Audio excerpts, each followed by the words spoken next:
машина от алады, Volkswagen Polo. Бірақ газға реакция жоқ, өшіп қалады өз-өзіне. Так, цептерді прозвонить еттім, замыкание бар бір жерде. Так, педаль газға не жоқ, реакция жоқ педаль газға. И троит. Үшінші форсункаға питание келмейді. Компьютерді аштым, менің алдымда электрик жұмыс істеген. Қайтадан замыкание болған бір жерде. Күйген. Қазір осыны паять етіп көреміз орнына. И не замыкать етіп тұрсам тексеру керек.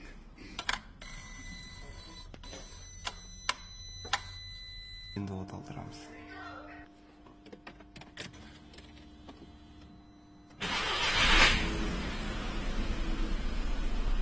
Троит машина. Форсунка 4-ші цилиндр. Қалғандары пока ладно. Мынаумен мынаны істеу керек бірінші. 4-ші цилиндр апрыв. Міне 4-ші цилиндр форсунка. Питание бар. Импульс жоқ. Енді іздейміз сол импульсты. Так, 4-ші форсункаға және давление коллекторын ошибкасын шығарып беріп тұрды. Цеппен іздей міне. Окисление. Коллекторде тұрған.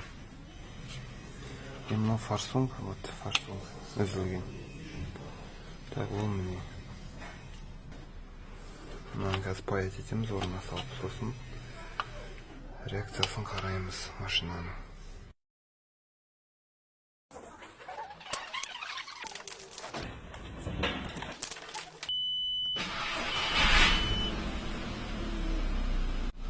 Оталды оборот ұстап тұр, газға реакция болмаған. Енді бар.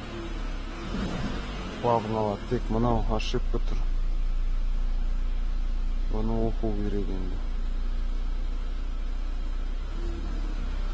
Енді жинаймыз, машинаны тапсырамыз.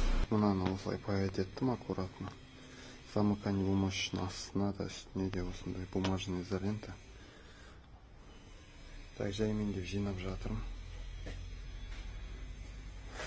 Соңғы запуск, содан кейін машинаны қожайынына тапсырамыз. Так, жиналды уже.